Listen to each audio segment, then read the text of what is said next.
اپنی زور سے ڈٹی ہے نا. ان کو یہ نہ سمجھنا حقارت کی نگاہ سے نہ دیکھنا. یہ طالب علم ہے. طالب علم. میں نے تم سے کیا کہا؟ اللہ کیا فرماتا ہے؟ علم والے اور بے علم برابر نہیں ہو سکتے. ہم چلیں تو پیروں کے نیچے کانٹے ہوتے ہیں، مگر ایک طالب علم جب چلتا ہے نا تو اللہ کے نورانی فرشتوں کے پر ان بچوں کے قدموں کے نیچے بچھا دیے جاتے ہیں. ہاں یہ نہ جو ایک قاعدہ پڑھ رہا ہے اس کے نیچے بھی بچھ رہا ہوگا، بے شک بچھ رہا ہوگا. یہ تو چلو قاعدے کی بات ہو گئی. اب آؤ اور ایک بہت بڑی بات بتا دو. کوئی آدمی جو مدرسے میں نہیں پڑھتا ہے، مثال کے طور پہ آپ میں سے کسی کو لے لیا جائے، لیکن کسی دن گھر پہ بیٹھے ہو، خیال آیا کہ یار میں وضو کا طریقہ نہیں جانتا ہوں، آج میں تقریر کرنے نہیں آیا ہوں، آج میں مسئلہ سمجھانے آیا ہوں. تقریر تو آپ بہت سنے ہو الحمدللہ، 2-3 تقریریں ہو گئی ہفتے بھر میں. پھر کسی دن آؤں گا، بڑے لچھے گھچے دار تقریر میں کر لیتا ہوں. اللہ کا شکر ہے، وہ بھی فن ہے. چاہوں تو ابھی آپ کو ایک دم مست کر کے اور چلا جاؤں، لیکن یہ مسئلہ جان لو بہت ضروری ہے. اب اگر آپ کے دل میں یہ تمنا ابھری کہ مجھے وضو کے فرائض معلوم نہیں ہے، لاؤ چل کر کے ہم امام صاحب قبلہ سے معلوم کر لیں. آپ نے دل میں ارادہ کہاں کیا؟ گھر پر.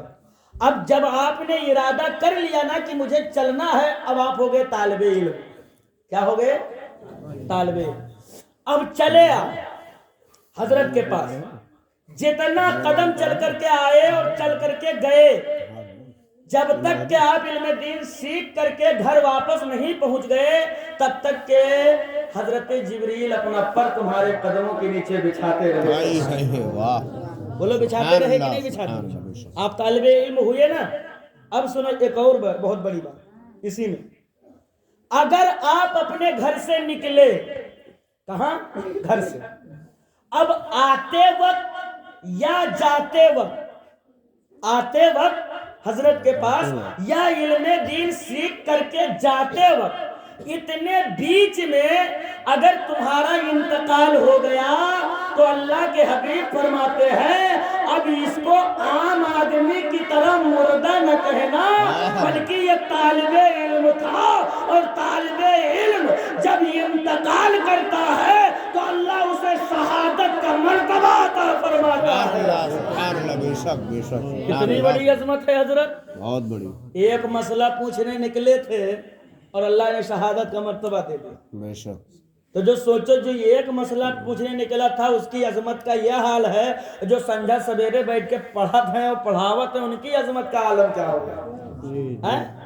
اب تو نہ کہی ہو کہ فلانے مولانا دلال ہے. بہت جو اقتان ہے حضرت. ہاں ایسا الزام عائد کر دیتے ہیں کہ اللہ خیر کرے. ہنسنے کی بات نہیں ہے. ہم اپنے رہنماؤں کی بے عزتی کرتے ہیں تو غیر قوم پر اس کا بہت بڑا اثر پڑتا ہے. اور اثر کیسا پڑتا ہے؟ اس سے مذہب اسلام بدنام ہوتا ہے. تم نے اسلام کو سمجھا ہی نہیں. اگر تم نے اسلام کو سمجھا ہوتا تو آج جو غلطیاں تم کر رہے ہو یہ غلطیاں آپ کبھی نہیں کرتے. اسلام کی تقدس اور اسلام کی پارسائی دیکھنا ہے تو مدینے والے آقا کی زندگی دیکھ لو.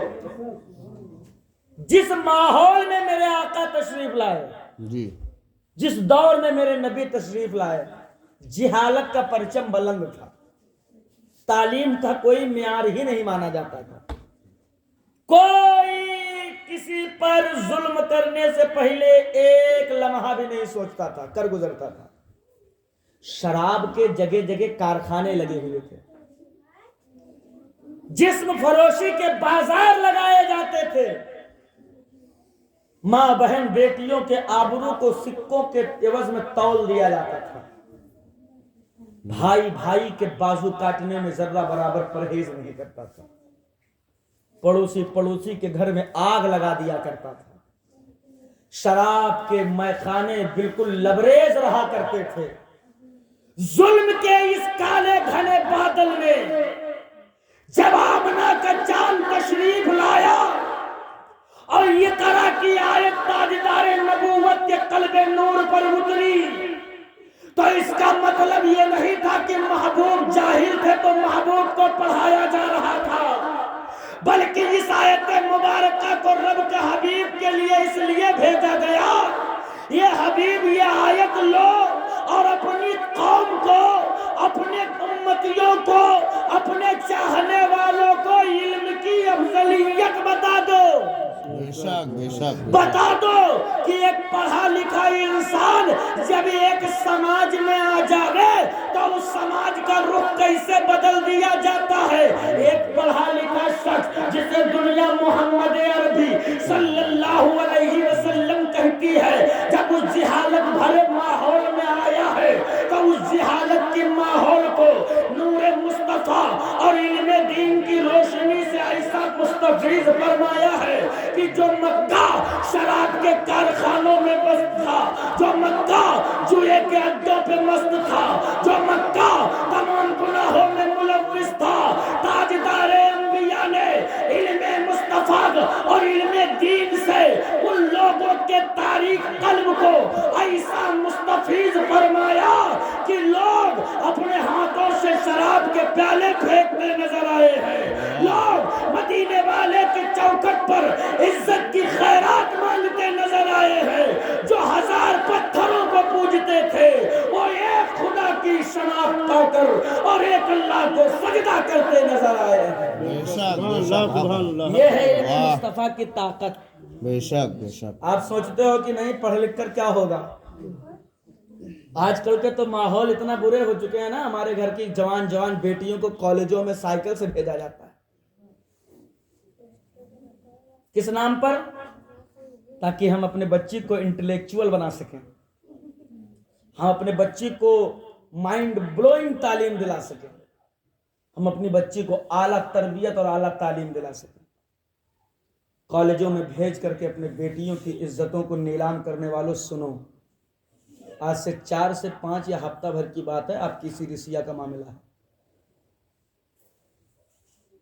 ایک لڑکی کے عظمت پر 5 سے 4 بچوں نے حملہ کیا ہے، کالج کی پڑھنے والی بچی تھی۔ آپ کیا سمجھتے ہو کہ ہم اپنی بچی کو یہ جو تعلیم دلا رہے ہیں، اپنے اولادوں کے مستقبل کو ہم ماڈلائز کر رہے ہیں؟ یہ ہم بیٹی بچاؤ کے نعرے سے آ کر کے اپنے بچیوں کے عزتوں کو سرے بازار لے جا کر کے جو تم کھڑا کر دیتے ہو، بے پردگی کے ساتھ جو تیری بچیوں کو تعلیم دلایا جاتا ہے، تو اسے ماڈلنگ کا زمانہ سمجھتا ہے؟ کیا سمجھتا ہے کہ میری بچیاں انگلش میڈیم سے پڑھ کر کے انٹلیکچوئل بن جائیں گے تو میری کامیابی ہوگی؟ نہیں، یہ تم کو مغربی تہذیب کے الغار کی بھنور میں پھنسانے کی سازش ہے۔ بچا لو اپنی بیٹیوں کی آبرو کو، مت جانے دو انہیں کسی غیروں کے کالجوں میں، مت پڑھاؤ انہیں، اس لیے کہ وہاں پڑھائی کم، تیری بیٹیوں کے عزتوں پہ حملے زیادہ ہوں گے۔ اور تاریخ کا مطالعہ کرو، میرا اپنا ایک دوست ہے، آپ کے اسی رسیا میں رہتا ہے، جب بھی آئیے گا ملاقات کروا دوں گا۔ کوئی ایسی ڈگری نہیں ہے جو اس کے پاس موجود نہ ہو، ساری ڈگریاں ہونے کے باوجود آج میں دیکھا کہ وہ ایک کپڑے کی دکان کھول کر بیٹھا ہے، میں محو حیرت رہ گیا۔ بھائی صاحب آپ کے پاس تو ساری ڈگری ہے، پھر آپ ایک کپڑے کی دکان کھول کر کیوں بیٹھے ہو؟ آپ کو تو کسی اونچے پوسٹ پر ہونا چاہیے تھا۔ اس نے کہا مولانا صاحب پیسوں کی تنگی کی وجہ سے، پیسوں کی کمی کی وجہ سے آج میں کسی اونچے پوسٹ پر نہیں جا سکا۔ ایک طرف میں یہ دیکھتا ہوں میرے جوانوں کو پیسوں کی تنگی کی وجہ سے اونچا پوسٹ نہیں دیا جاتا، اور ایک طرف یہ دیکھ رہا ہوں ہمارے قوم کی بیٹیوں کو پھٹافٹ نوکریاں بھی دلائی جا رہی ہے۔ تم کچھ سمجھنے کی کوشش کر رہے ہو؟ یہ تمہیں سمجھایا جا رہا ہے تیرے بیٹوں کو ہم اپنے سے دور کریں گے، تیری بیٹیوں کو تیرے پردے سے نکال کر باہر کریں گے، تیرے بچوں کو ہم بے روزگار کر دیں گے، اور تیری بیٹیوں کو روزگار کے نام پر ان کی عظمتوں کا سودا کریں گے، ان کی عزتوں کا سودا کریں گے، ان کے تقدس کو پامال کریں گے۔ اعظم خان نوری ہاتھ ہاتھ جوڑ کر عرض کرتا ہے میں تعلیم کے خلاف نہیں ہوں, میں تعلیم کی مخالفت نہیں کر رہا, لیکن یہ قوم مسلم کے جوانوں, تم 15 دن میں 15 مرتبہ گوشت کھاتے ہو, اسی 15 دن کے گوشت میں سے 5 دن کے گوشت کا پیسہ بچا کر کے ہر قوم کا ہر فرد یہ عہد کر لے کہ ہم کو اپنے علاقے میں اپنے قوم کی بچیوں کے آبرو ریزی نہ ہو, ان کی عزتوں کی حفاظت ہو سکے, اس لیے ہم اپنا کالج کھولیں گے, ہم اپنا ادارہ قائم کریں گے جہاں پہ دین مصطفیٰ بھی سکھایا جائے گا, جہاں پر دنیاوی تعلیم بھی دلائی جائے گی, جہاں پر انہیں انٹلیکچوئل بھی بنایا جائے گا, جہاں پر انہیں ماڈلائز بھی کیا جائے گا. تم اپنا کالج بناؤ, ابا پردہ تم ان بچیوں کو پڑھاؤ اور دنیا والوں کی آنکھوں میں آنکھیں ڈال کر بتا دو ہمارے گھر کی بیٹیاں بے حیا نہیں ہے, بے شرم نہیں ہے, بے غیرت نہیں ہے. ہم اپنی بیٹیوں کو پڑھائیں گے مگر ہم یہودیوں کے چلن پر نہیں پڑھائیں گے, ہم پڑھائیں گے تو سیدہ فاطمہ الزہرا کی سیرت پر پڑھائیں گے, حضرت خدیجہ الکبریٰ کی سیرت پر پڑھائیں گے. نعرہ تکبیر, نعرہ تکبیر, نعرہ رسالت, نعرہ رسالت, مسلک اعلی حضرت, مسلک اعلی حضرت, علماء اہل سنت, نعرہ تکبیر, نعرہ رسالت. تعلیم کے خلاف نہیں ہوں, لیکن مسلمانوں تم اتنا بھی فقیر نہیں ہو, صحیح ہے. اتنا بھی فقیر نہیں ہو کہ تمہارا کالج نہ بن سکے. ہے تمہارے کوئی کالج؟ غیروں کے مدرسے اسکولوں میں ہم نہ بھیجے تو ہمارے پاس کوئی ذریعہ تعلیم نہیں ہے کہ ہم اپنے بچیوں کو پڑھا سکیں. تم خالی ہڈی میں مست رہو بس, شادیوں میں بوٹی نہ ملے تو بیٹی والے کی بے عزتی کرو بس, جہیز کے نام پر کٹورا لے کر بھیک مانگو بس. تمہیں نہیں پتا ہے تاریخ, تم نہیں پڑھتے, تم اخبارات اور سوشل میڈیا پہ تمہاری نگاہیں نہیں ہیں. کہاں ہو تم؟ کالجوں کے نام پر تیری بیٹیوں کو جب پڑھایا جاتا ہے نا تو ان کا دھرم کیسے پریورتن کرا کر کے غیر مسلموں کے ساتھ بھاگنے پر مجبور کر دیا جاتا ہے, تیری نگاہیں نہیں پڑ رہی ہیں. تم کہتے ہو دلی کا معاملہ ہے, ارے دلی جبدی میں کب بدل جائے کوئی دیکھ نہیں آیا ہے. صحیح ہے. جی جی, بچا لو اپنی نسلوں کو, بچا لو نسلوں کو. اتنا کٹر بنا دیا جاتا ہے انہیں کہ باپ, میں نے دیکھا بھی ایک ویڈیو میں کلیجہ ہل گیا. ایک بیٹی ایسے بنچ پر بیٹھی ہوئی ہے ایک کوٹ کے دروازے کے سامنے, ایک غریب باپ ہے رکشہ چلانے والا, بدن پر ایک دم بالکل بوسیدہ کپڑے ہیں پھٹے پرانے. باپ اپنے سر پہ جو گمچھا باندھ کر رکھا تھا بیٹی کے پاس گیا, کہا میری شہزادی, بیٹیوں بڑی توجہ سے میرے جملوں کو سننا اور اپنے باپ کی عظمتوں کو چند منٹ میں روندنے کی کوشش نہ کرنا, اس لیے کہ ایک باپ اپنے بیٹی کو جن ارمانوں سے پالتا ہے ذرا اس باپ کے کلیجے سے پوچھ. تو نے تو عشق اور محبت کے نام پر اپنے تمام مریادوں کا لان کر کے اپنے گھر والوں کی عزتوں کو تو نے بالائے طاق کر دیا. تو کیا سمجھتی ہے کہ یہ جو میں نے کیا ہے اس میں میری جیت ہے؟ اس میں تیری جیت نہیں ہے, اس میں مذہب اسلام کی ہار ہے. باپ بیٹھا ہوا ہے زمین پر, بیٹی بینچ پر بیٹھی ہے. باپ نے کہا میری بیٹی یہ بتا تجھے کبھی کبھی بچپنے سے لے کر جوانی تک تیری زندگی میں نے کوئی کمی محسوس ہونے دی؟ کہا نہیں بابا کبھی کوئی محسوس نہیں ہونے دیا, کوئی کمی نہیں دی. کہا بیٹی یہ بتا کیا تو نے مجھ سے عمدہ لباس مانگے, نئے چلن کا روبٹہ مانگا؟ ارے میں 7 گھنٹے رکشہ چلاتا تھا تو تیرے روبٹے کے لیے میں نے 8-9 گھنٹے رکشے چلائے ہیں, مگر تیرے روبٹے کی خواہش کو ہم نے مارا نہیں ہے, وہ بھی ہم نے پورا کر کے دکھایا ہے. باپ کی آنکھوں میں آنسو ہے, باپ رو رو کر کے کہہ رہا ہے میری بیٹی بتا پھر آخر کون سے جرم کی سزا تو اپنے باپ کو دے رہی ہے؟ کس بنیاد پر تو آج میری عظمتوں کو یہاں اپنے عظمتوں کے مریادہ کا النگھن کرنے آئی ہے؟ کیا وجہ ہے تجھے کسی غیر قوم کے لڑکے کے ساتھ شادی رچانے کی؟ کون سی کمی رہ گئی تھی میرے قوم کے بیٹوں میں جو تم نے ایک غیر مسلم کا ہاتھ پکڑ لیا؟ بیٹی نے کہا بابا مجھے جس حال میں ہوں مجھے چھوڑ دیجیے.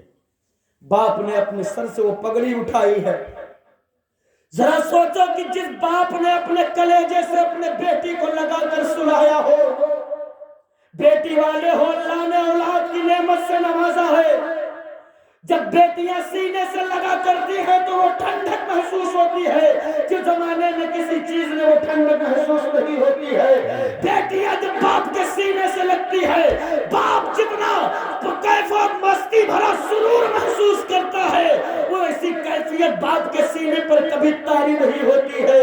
لیکن ذرا سوچ، جب باپ اپنی عزت کو بچانے کے لیے اپنی پگڑی اتار کر اپنے بیٹی کے قدموں میں رکھنے پر مجبور ہو جائے، اس وقت باپ کے کلیجے پہ کیا گزری ہوگی۔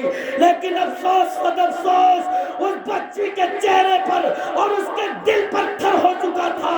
باپ نے پگڑی رکھ دی ہے لیکن بیٹی کو احساس تک نہ ہوا، اس نے اپنے پیروں سے اس پگڑی کو ٹھوکر مارا ہے، آگے بڑھ گئی ہے، ایک غیر مسلم کا ہاتھ پکڑ کر کے اس نے شادی رچا لیا ہے۔